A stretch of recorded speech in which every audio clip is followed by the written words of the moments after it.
This is a brown line train to Kimball. Paulina is next. Doors open on the right at the Rat Hole. We get out of the Fondation Louis Vuitton. Yeah. And we emerge into a zoo. Okay? Yeah. Because Louis Vuitton wants to keep a zoo, I think, nearby his thing. I suppose so. So immediately there's peacocks in the ground. Uh-huh. And we go, there's donkeys and like a little like Norman farm. Mm-hmm. It's like meant to look like a farm in Normandy. Yeah. In 900. And finally, we come around and they have this little pen for North American animals. And there are 2 American turkeys in a zoo. And me and Shai, we just lost our minds laughing at like, oh, it's just a turkey. Yeah. It's a pest. It's like, you just see them. And llamas. They had llamas in there too. That is cool. Which, I mean, I still see a llama and I'm like, nice. Llama's pretty sick. They spit. They do. Alpacas are nice. Are we going to start the pod? I don't know how much you want to keep talking about. I mean, it's been like half an hour. It is, I mean, we can't. You said that you wanted to talk for half an hour. Did I say that? You did. All right, well, just, I don't know. I'm starting to be like... You might be like, wait, hang on. What are we talking? We're talking about turkeys in France right now. We've had a couple good butt-in points. I feel like the stuff is... Let's get back on... Okay, getting back on track. Just like, hello, everyone. Welcome to the Chicago Transcendence Authority, the premier CTA of the Chicagoland area. What about the other one? Please, legally, don't. That would really suck for us. People listen to this podcast. They don't. Episode 1. Yeah. Then just know this is the CTA. It's a different thing. We're not stealing branding legally. No, we have no shared IP with them, and we do not intend to have this spiral out of control because we don't have money. IP on the CTAs, the actual one. That's you? That's me. I was wondering why the red line stinks. It's a tough job, but somebody's got to do it. I guess you're right. You have to, every day. Uh-huh. You get up. Yeah. I go to Howard, okay? Yes. I get on the back of the last train in the car, or the last car on the train. Yes. And I pee. Go through the crazy door onto the next car. Pee. I'm going through 6, 7 bottles of iced tea a day just to get through that. So, Andy, other than awaiting trial for public urination, tell me, who are you and what do you do? I'm Andy. I'm Andy Johnston, specifically. Very helpful, very specific. I'm an artist here in Chicago of the visual variety, as well as sometime actor, good friends and roommates with the other yokel here on the podcast. Why don't you introduce yourself, you schmuck? Sure. I'm... Sorry. Thank you. I'm coming out hot. Yeah, really. Ooh, First spicy. episode. Yeah. People like conflict. They do like conflict. It drives all plot. It does. Hi, I'm Ben Juris, to be specifically, first of my name. Because my father decided, what the heck with custom? Who needs that? For deeply personal reasons. However, I am an actor and a dramaturg, and I like trains. Really like trains. Andy can tell you how much I like trains. He likes trains enough that we named a podcast after the train network. We did, although legally distinct. Legally distinct. Yes, using no official symbols affiliated with that other CTA. We're not using it. We're not. So it's fine. Man, you have a lot of ands in that sentence. It's like it's in your DNA. Shut up. So I guess we should mention that we are both recent alumni of Northwestern University. Go Cats. Go Cats. We're both broke theater majors. And on top of that, just because we have, what'd you say earlier? You said an allergic aversion? An allergic aversion to money. So fear not, rather than just being broke theater majors, we are also broke religious studies minors. But we're both over 18. That is true, so we can be tried as adults. And I've never been in a mine, so... I suppose not. Hey, there's a time and place for us all. I almost went in one once. Really? A copper mine in the UP. And They were really putting you to work up there, weren't they? No, they were. But they were... It was the big advertisement there was that it was constantly 40 degrees in the mine. And in the UP, during the winter, that's balmy. Mm-hmm. During the summer, that's perfect. It's never the right temperature in the UP unless you're 1,000 feet underground in a copper mine. I guess that should be their main advertisement for it. Yeah, it's the only correct temperature. That's how they keep it to 3% of the state population for half its territory. They do. It's insane. They have the upper hand. Woo! All right, you youper. Anyway, you don't even go there. What's it? Is that a reference to something? To Mean Girls. Oh, okay. She doesn't even go here. I haven't seen it. Really, though, what brings us here today on this fine Chicago evening is we have been made aware of something. Yes, we have. Something that is shocking and terrifying to the community, and we really need to put some minds at ease. Like an image appearing on the potato chip that is this city. Mm-hmm. A blemish. Nay, an apparition has appeared. Indeed it has. It has been brought to the communal attention of Chicago that there is, in fact, a rat hole among us. Yes, you heard it right here, folks, before anyone else told you. In the ground of Roscoe Village, there has appeared a stain of sacred or satanic origin. You're coming out hard against the rat hole. There's a lot of negative language happening. I also said it could be sacred. Okay, but that's sort of like, that felt like an afterthought. I'm simply saying that the rat hole is a phenomenon. I've heard whispers and Yes. heard tell. It was in the news a couple weeks ago. Yes. And I heard, that's when I first heard about Mhm. it, when everyone kind of first heard about it. Right. And it's like all my coworkers knew about it. Yeah. But I didn't. No, it was it reached me also first by word of mouth. However, that is not the rat hole is not new, though it has exclusively seen its rise to prominence in the year of our Lord 2024. But it has been here. It has been with us for quite some time. So Yeah, okay. yes. This is sort of the purpose of the podcast Yeah. here. Like, we love researching religion. Yes. We're nerds about it. We've had you research Yes. the rat hole because Yeah. I was curious. Uh-huh.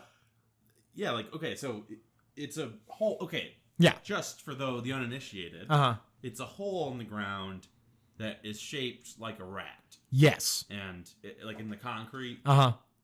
What?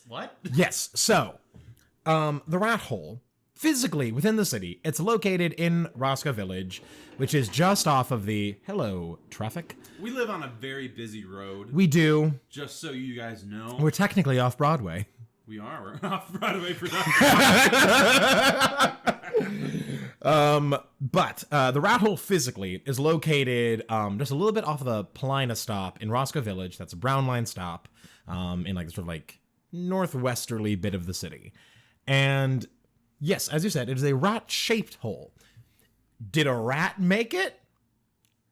That's a great question. We'll get to it. Yes. However, the first mention that we have of the rat hole that I am aware of is in 2011.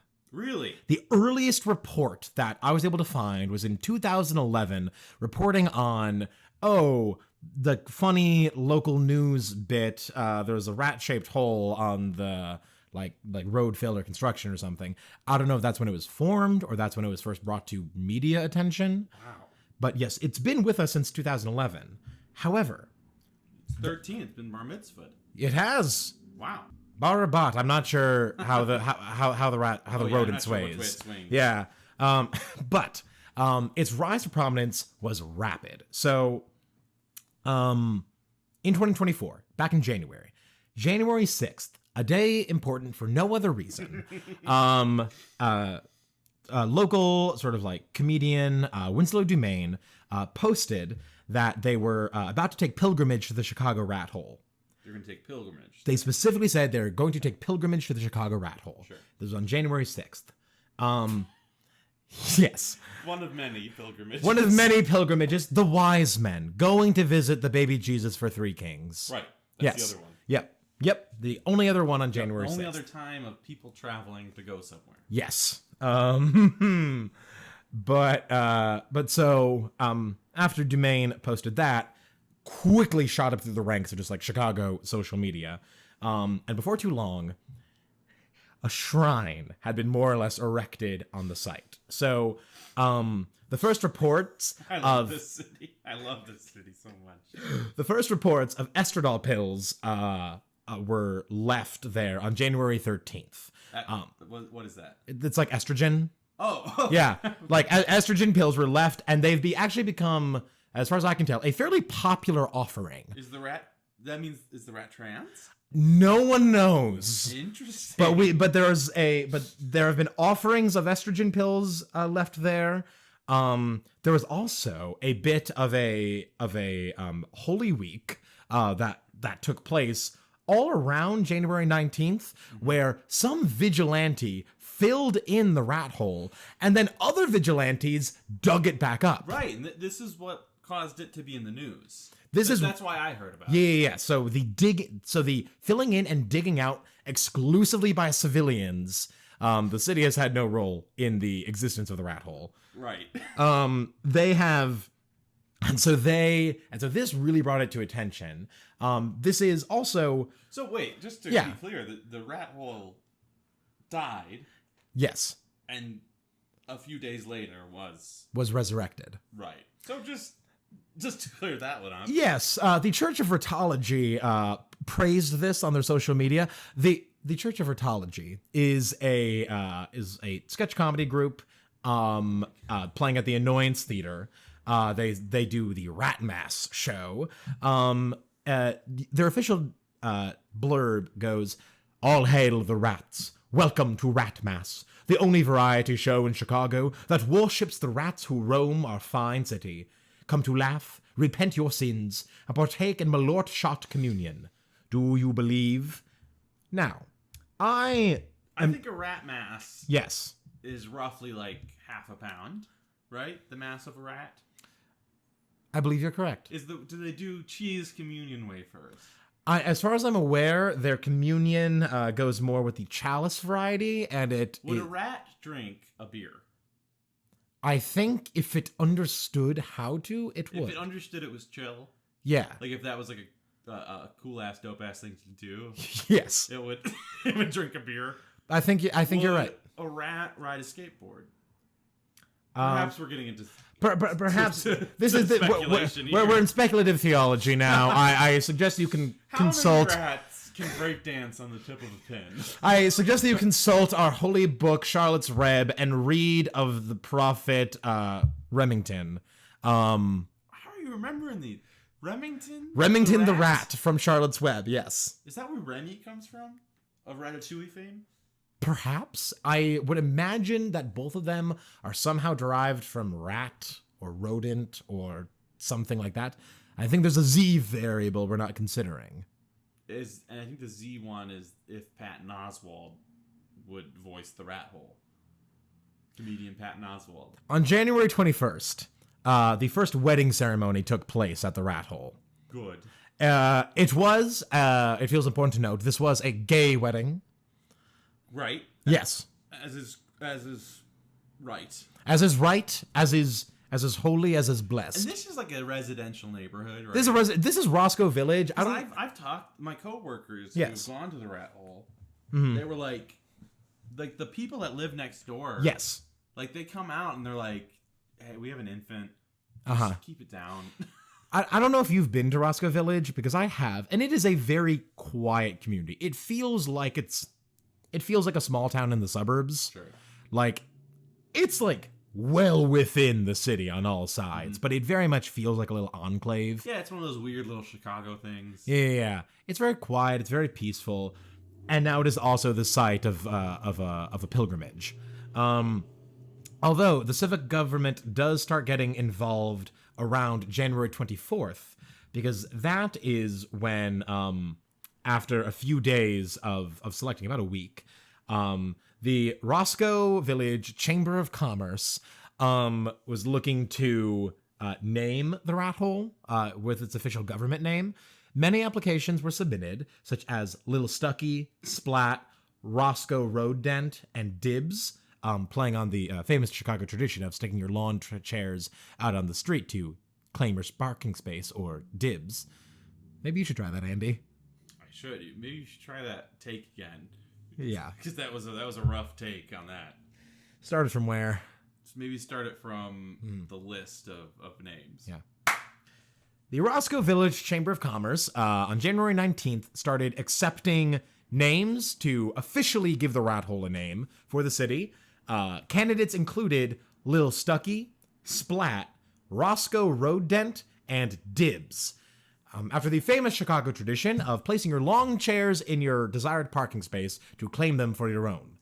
However, I get doing that. yeah, Because we live in an area where it's like pretty okay to park, but still, just okay. The amount of people in this city, I've taken my glasses off. Yes. For the listeners, I'm rubbing my eyes in frustration and consternation. Just pull up. If you're parking, pull up or back up so that you're right next to the other car. Because on any given block, you can fit like 3 or 4 more cars, all right? There are serious parking issues that we need to sort out as a city before we start doing anything else, all right? Before we start getting jiggy with like red line extensions or whatever, okay? Just like figure out how to park your car. Thank you. This has been Andy Johnston running for Chicago Street Commissioner. Thank you, yes. Comptroller, whatever that is. Yeah. He decides where the cars go, right? Comptroller? I'm pretty sure he has something to do with city finance. That sounds fake. Perhaps. Budget? We don't need no budget. I hardly know her. Anywho, the winning name was Splattatouille. Yes. Yes! So the rat hole's official government name is Splattatouille. I love that it has a government name. Yes. I think it has other nicknames, but I will be referring to him as Splattatouille from here on out. Well, I like Stucky. Stucky? Like he was stuck. Little Stucky? Yeah. Little Stucky. That's his rapper name. Yeah, Little Stucky, stage name of Splattatouille. Splattatouille Village of the Roscoe family. Right. Anywho, but yeah, so in this time, there has been as I said, a church of ratology that exists. I already read you the description for Rat Mass, but also Rat Mass, interesting thing is like they style themselves very much. It's very Catholic in appearance. They have one guy who's dressed like a bishop wearing a rat mask. Good. And his the cross that he holds. It has the Beware of Rats sign right in the middle. So it looks like yeah. Traditional Celtic cross, except a rat. Target rats. Yes. So that is like the holy symbol of Rat Mass and the Church of Ratology. So I mean, it's got all the makings of like a real religion. It does. And that's the way that people refer to it. Like online and even in my own conversations, I've heard it referred to as Chicago's Stonehenge. People talk about making offerings and oblations at the shrine. One of my friends said that they had to figure out when they were going to make their Hajj to the rat hole. Rat Mass specifically celebrated the digging out of the rat hole as akin to the resurrection of Christ. I'm just picturing people shaving their heads, stoning the devil. Mm-hmm. You know? Yeah. Yeah. But this is not the first time that Chicago has had a strange civic phenomenon. Mm-hmm. You see, back a couple decades ago, actually, was also the first appearance of Our Lady of the Underpass. Okay. She is a... And that's not just like... Yeah. Never mind. Yeah. That's not just some person asking for money. Like, that's not... No, that is God coming to you in human form and asking for charity and mercy. Oh, damn. Now I feel bad. Anyway, Our Lady of the Underpass is a salt stain on, I think, the Kennedy, who is, like... A salt stain on the Kennedys? Don't you mean that's JFK Jr. running right now? Whatever his name. That's not JFK Jr. What's his name? RFK Jr. Yeah? Is he wrong? Okay, let me take that again. Yeah. A salt stain on the expressway, fuck.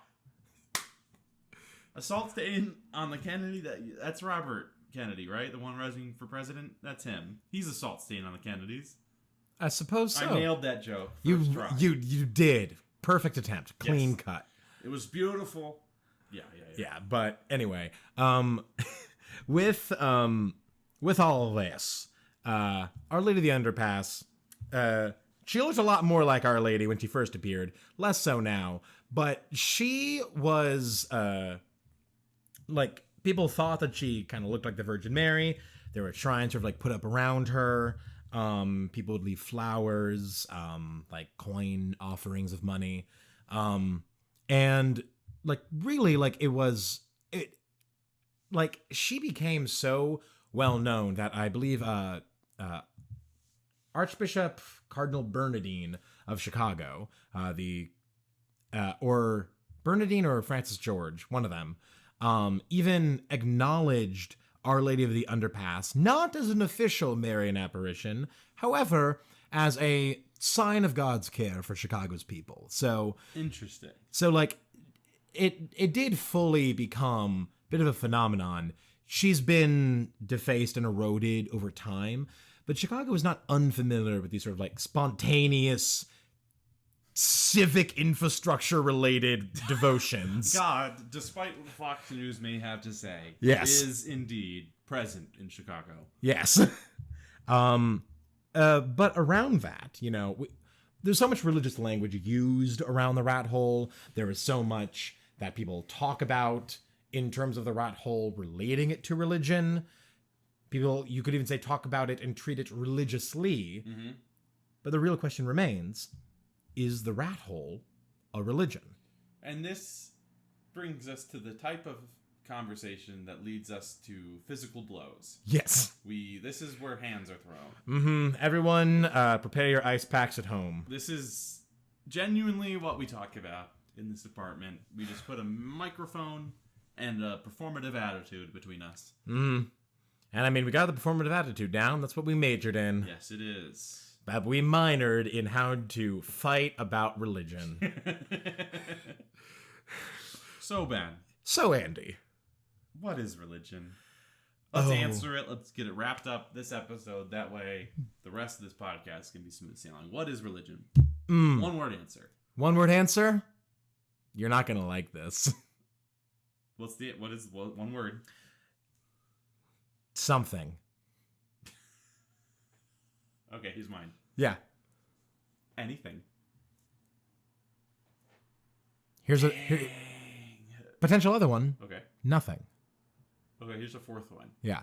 Asparagus. Sorry, I just wanted. I mean, it could be. I just wanted to be part of it. I like just the wanted to have word. The second one. I really like the word. I'm so sorry. It's good. It's good. You're good. You're good. Thank you. Thanks. Man. Thanks.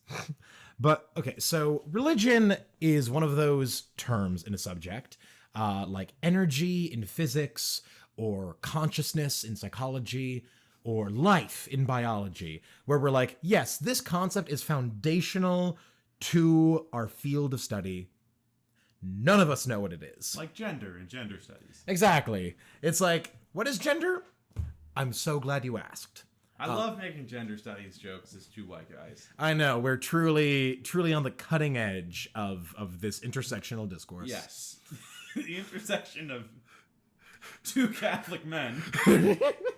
Two Catholic men from the Midwest who have With the same birthday. With the same birthday. The same major and minor. That live Mostly in the same house. very similar romantic histories as well. Shut up. Liz, I'm just saying, we're tracking beat for beat, my guy. All right. Anywho, our partners were born weeks apart. Just think It's about just it. a shame that it was this year. I said that so that we have to cut this whole part. About Oh, romantic. oh, yeah. Anywho, however, but religion is hard to define. So many people have tried to define it over the course of history. And And they've come up with the answer, right? say that 100 people tried to answer this over the course of history. They've come up with about 150 answers. Right, okay. Yeah. So one of the things that's important to know is that the modern idea in the United States, let's even just take it, that religion is this discrete thing that is separate from like our politics or our social relationships or our broader cultural identity, is very, very new and very, very just generally Western. Okay.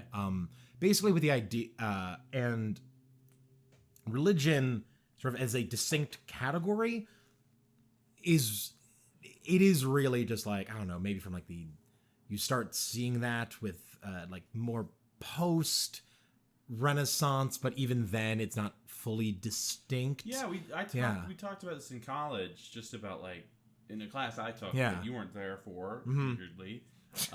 One of the few.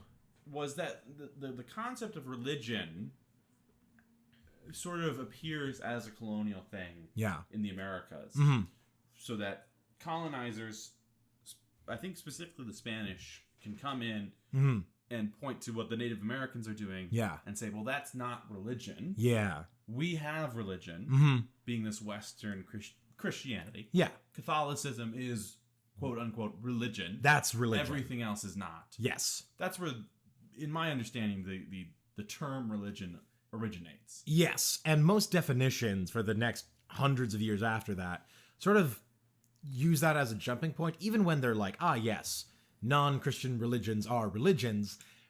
It's still like Christianity is still the thing that is compared to. Like most definitions of religion up until like the last century or so kind of rely on Christianity as a whole sort of being like what religion is. So like during, when the Jesuits were in China and were adapting Confucian practice to Catholicism, and they were challenged on it by their rivals, they said, well, Confucianism is a philosophy. It is not a religion. Therefore, it is all right for us to practice it in addition to our Catholicism. Right.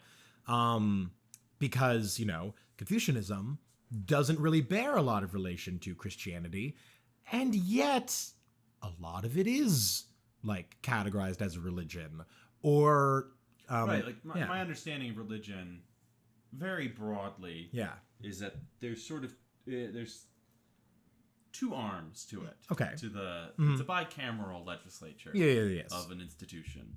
All right. Or an idea that there's the one arm of ethics, how one should live their life, as well as the other arm of metaphysics, being how the world came to be and the larger philosophical functioning. Interesting. That's my large scale understanding of the nature of religion. Yeah. So this is and perhaps something like Confucianism leans more on the ethics side versus Christianity, which also includes that more metaphysical side. Right. And there is that aspect because there's an interesting, I guess, phenomenon of two other ways of discerning it. There's the psychological and the social angles as well. So two big theorists from back in the days of early religious studies, there was Max Weber and Emil Durkheim. And Weber... You're almost right on both of those. Almost right. Max Weber. Weber. And Emil Durkheim. Durkheim.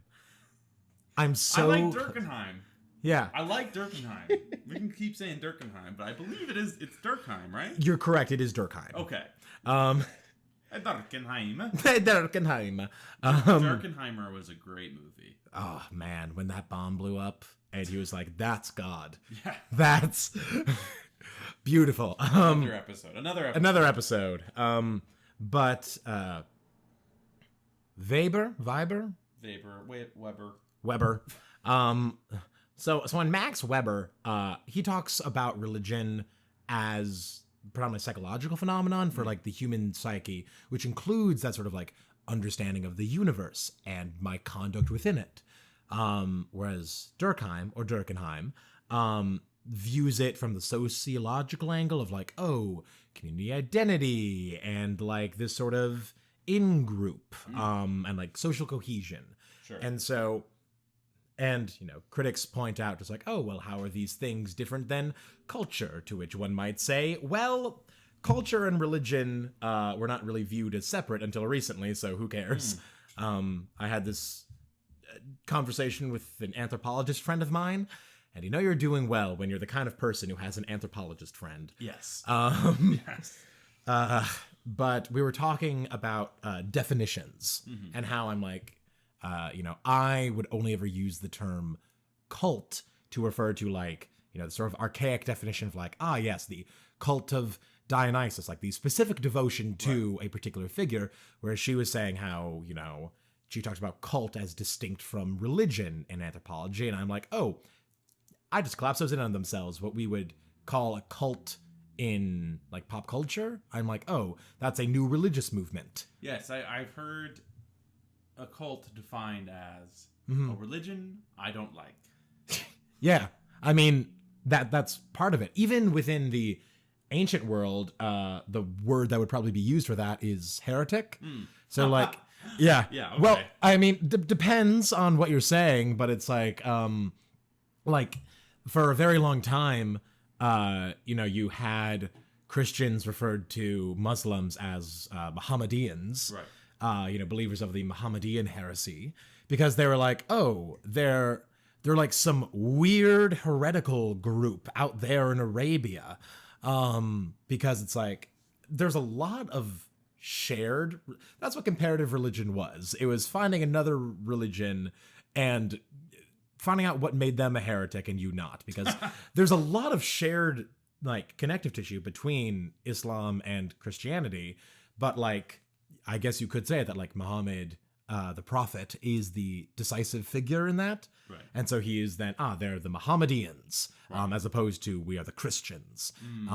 Different sects of the same family tree, you might say. Okay.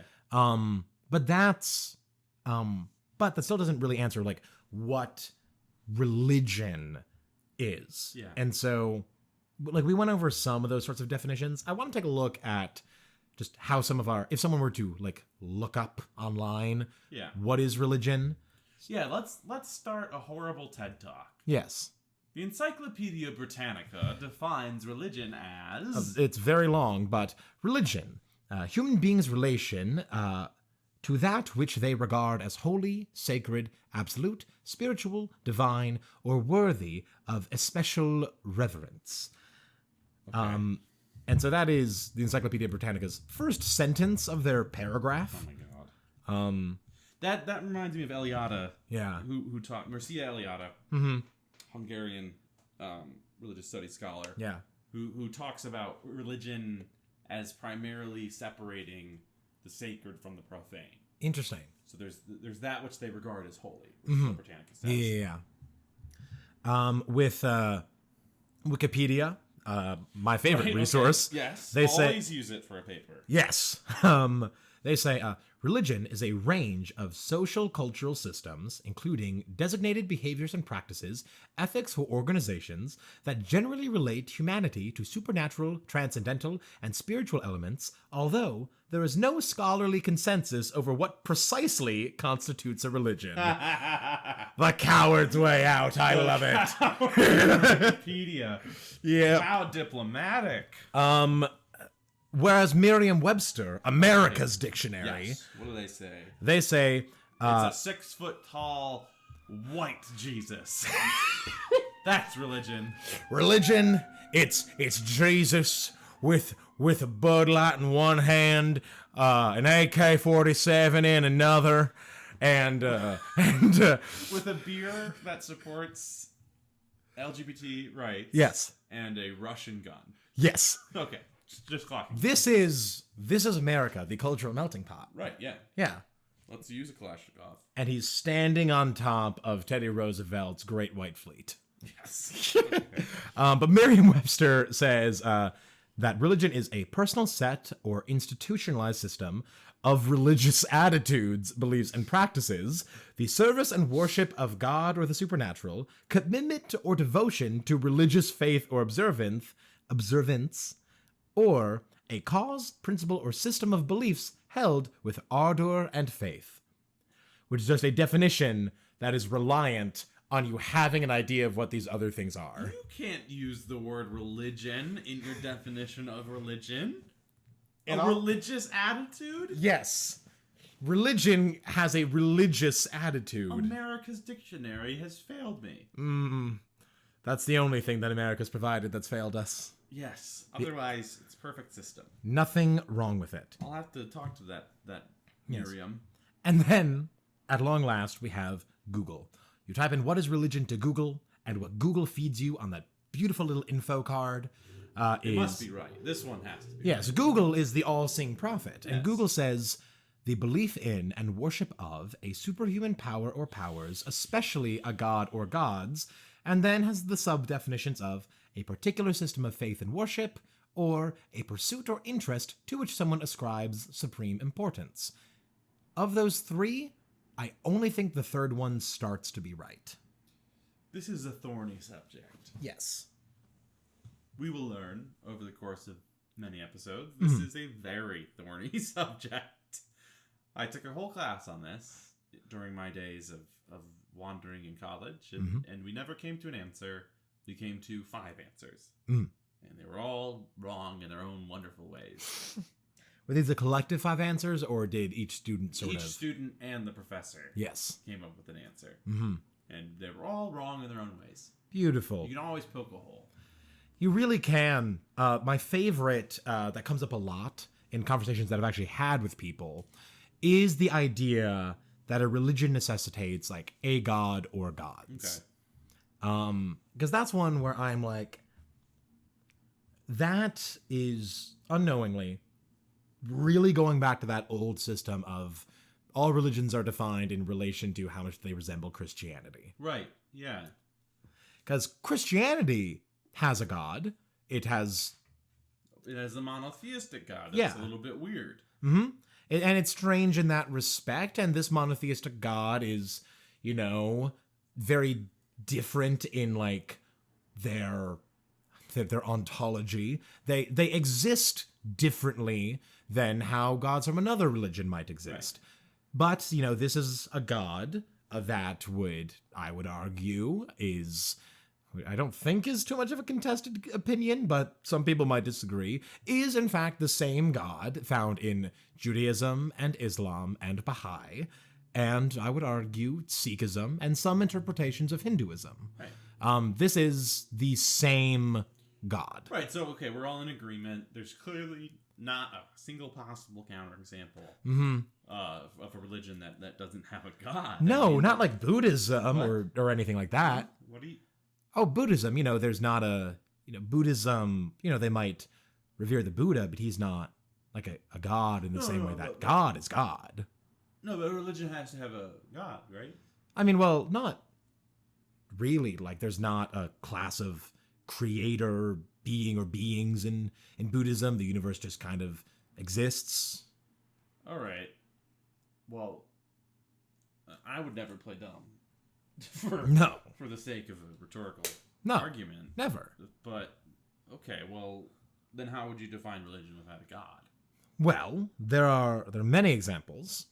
I personally would focus on sort of, you know, what are those things that religion does? All those things that we now call religion, like, what do they share? Right. So I guess, like, with Buddhism, if you think about that sort of two-armed Yeah. creature, focuses on that ethics a lot Yeah. more than the metaphysics. Right, but it does focus on the metaphysics. It's very concerned with death and the afterlife, even if there's not a creator deity. Right, as well as like with leading a good life. Leading a right? good life, yeah. Eudaimonia, right? Mhm. In Greek. Yes, That's the word. the good life, yeah. Good life. Mm-hmm. So, okay. Maybe you don't need a god. Yeah. So, religions don't need a god, but how is religion different from a philosophy then? That's a great question. And that's where we'll leave it. Let's wait a second. Yeah. So, religion is a murky concept. Yeah. This is a good segue. Mm-hmm. How would we define religion? Right. So, if we look at that vast landscape of everything that we call religion, and many of the things that we don't.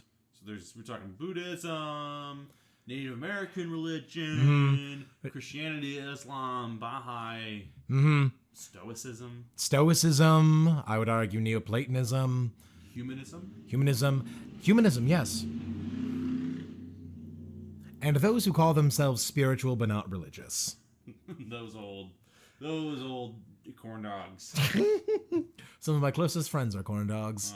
But if we look at all of this, if we look at some things that they share, you know, Christianity looks out onto the world and it sees, you know, it's simplifying, it sees like, you know, the struggle between good and evil, of doing right and wrong, and hoping to attain an end in the glory of God. Okay. Buddhism sees human suffering, and it seeks to escape that suffering over the course of many lifetimes by escaping that cycle of reincarnation in all of the good and the bad lives you could lead. In all of these things, even in being spiritual but not religious or following a philosophy, you're trying to live a good life. And that involves knowing what makes a good life. What do I want? And so, I would say that as a working definition, that religion is the human behavior of finding meaning in the chaos of human existence. Religion is the human behavior of finding meaning in the chaos of human existence. Yes. I would agree with that, because we agreed on that as the definition before we started recording. We did. We, in fact, both looked at our previous definitions of religion and synthesized them into one that we both felt comfortable with. Right, yeah. That's why I would agree. Yeah. Wholeheartedly. No, I like that because it's broad. In our education as religious scholars, burgeoning young religious scholars. Indeed. we were exposed to the myriad of things that you can label as religion. To get really funky and new age with it. Yeah. I mean, you can talk about baseball as religion. Yeah. It's imposing this order onto this unordered existence. You can talk about Patriotism is a kind of religion. civic religion. Civic religion. We agree that the Constitution is sort of holy for some reason. Yeah, there's like a hollowed halls of democracy. Yeah.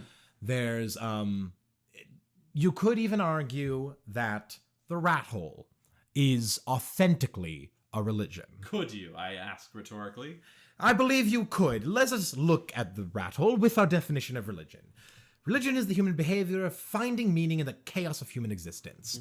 We look towards a rat-shaped hole.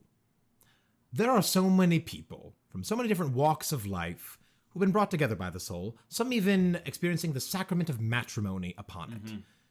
This rat hole, for many people, I would argue from just my observations, people are going to it for ritual, ritual purpose. They are making journeys simply to visit it, to leave offerings, to have a wedding, to in some way be blessed by this rat hole. That ritual, that action, has meaning. It has meaning in the sense that somehow, abstractly, this site, you could say, has good vibes. but it's like, this is a thing I should do. It means something for me to go here. and through the ritual of attending to the rat hole, as one might attend church or make pilgrimage to a shrine, in order to seek some kind of blessing or leave an offering for a kami, it, as the rat hole, stupid as it may sound, provides a kind of structure in those who approach it. And if I may add, Yeah. and speculate, Mhm. I think that there's something notable about the fact that the rat hole is venerated, Yeah. often by those who may not have a more traditional religious experience. Yeah. You mentioned, like, people leave estrogen pills Mm-hmm. By the rat hole. So there's sort of this Yeah. need. The being- main wedding that took place there is a gay wedding. yeah. So there's this, and obviously, gay and trans people Yeah. are sort of ostracized by the traditional Mm-hmm. religious establishment. Not sort of. They are. Gay and trans people are ostracized by the traditional religious establishment. Mm-hmm. So I feel as though there's some need for meaning making, however satirical Yeah. and however funny, Mm-hmm. that is made, and that need is fulfilled by venerating the rat hole in some weird North Sider Yeah. way. There's a kind of, and I hate to use the term, post-irony about it, Yes. where it's like it makes I feel like it makes that round trip where it's like, oh, we're celebrating a religion of a rat hole, but it comes back around to kind of being sincere on the other end, It because does feel earnest. yeah, of like, people are making offerings, they're having weddings, there's like crowds of people who come to this sleepy, somewhat out of the way neighborhood Yeah. to pay homage to the rat hole. It is an interesting microcosm of Mhm. how what we call religion Mhm. sort of sprouts out of nowhere. Yeah, I think that also, more broadly, yeah, drives home the point that, and you agree with me on this, Yeah. that our species name should really, instead of being Homo sapiens, Mhm. should be Homo religiosus. mm-hmm. That sort of part of the human experience is finding this meaning making that we call religion. Yeah, And so I think that the rat hole really drives that Mhm. point home, that we make this meaning whether or not Yeah. we want to. It just happens whether or not it's the Cubs mm-hmm. or Jesus Christ Mm-hmm. or a rat that fell in the pavement 14 years ago. Mm-hmm. And even with all of that, there's and to clarify, because this is the thing that, you know, having brought up to friends in the past, there's that pushback of like, but I'm not religious, where I would say, like, because religion means different things for different people. Mm-hmm. Like, their own experiences will shape that, and like, people have pushed, like, I would, in my own estimation, people who call themselves spiritual but not religious they might not belong to an institutionalized religion. I would still call that activity religious, but they push back on the name because of the baggage. And I agree with that. Mhm. There's a lot of baggage on the word religion. Mm-hmm. As we discussed before, religion is sort of an inherently colonial term. Mm-hmm. You know, I hate to, but it is. So I think that in an ideal world, Yeah, there would be a better word for the thing that we're discussing. right. The word religion encapsulates part of it, Yeah. but not the whole. Mm-hmm. So when we say religion in the course of this podcast, we mean that sort of bigger Yeah. human experience thing, Mhm. rather than the purely Western notion Right. of religion. And I mean, just on a funny note, the rat hole does bear some relationship to religions as well, because it has recently been called into question whether its creation myth is scientifically accurate. Blasphemy! I'm sorry, please don't burn me at the stake like they didn't do to Galileo.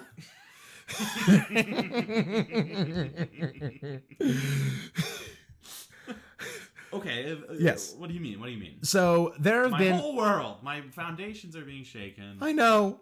Joseph Smith didn't find the tablets? Listen, that's a lot of baggage they're going to have to take up Are with you your telling with me your Umum and Mormons. Thummum, Uma Thurman isn't real. Anyway, sorry, LDS. You're valid. Just got a clown on you. There have been some. Specifically, Seth Magel, I believe is the name, the director... The Arius of the modern day. Indeed. He is the director of, let me see.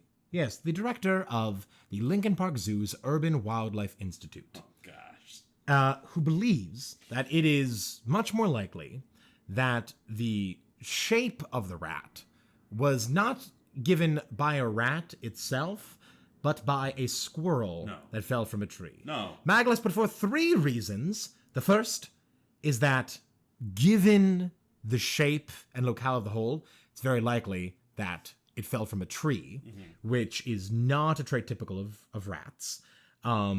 Secondly, the impact happened when the concrete was still wet, as the fact that it made that impression.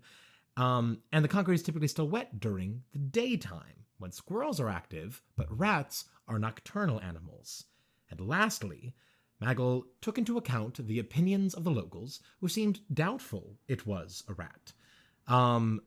They also clarified that the thinness of the tail cavity, used by some to argue that it is in fact a rat that fell in the hole, should not necessarily be considered, given that the fur of a squirrel's tail does not always leave these kinds of impressions.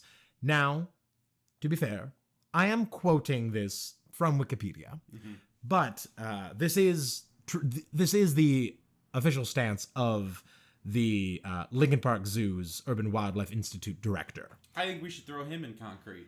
Is that so? And see how big his tail is. And now, our dear listeners, you have seen your first instance of what started the 30 Years' War. Are you? I'm just saying, have a little faith. Have a little faith. Can I get an amen? Amen. Thank you.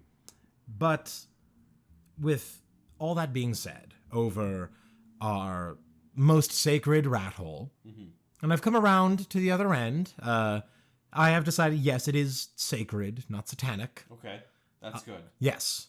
I have, through the course of our conversation, I do believe that, thinking about it truly through the lens of religion, it does serve a very positive role in the lives of its devotees. But whether or not it was a rat or a squirrel that left this hole, I'm left thinking of a quote by our modern Socrates, who I think gives us a parable that is applicable not just to the rat hole, but to all religion. In his words, it goes as follows. Look, maybe meaning in life is constructed by us instead of derived from some objective truth. But that doesn't make meaning not real. Okay, so you should always be suspicious of people who use metaphor to approach questions of meaning. However, imagine you're walking through the forest one night, and you come to a clearing, and you find an eternal fire. It's the perfectly sized fire, and it doesn't need anything from you. You don't have to put wood in it. It just burns and burns. And you could spend your whole life seeing by its light, and being warmed by it, and so on. I think that's an awesome fire, and if you find one, you should be grateful. But imagine that you don't. Imagine on your travels that you never come across an eternal fire. In that case, you have to build a fire, and then find fuel to keep it going. And sometimes it will go out, and you've got to start a new fire. Now, in some ways, that's worse.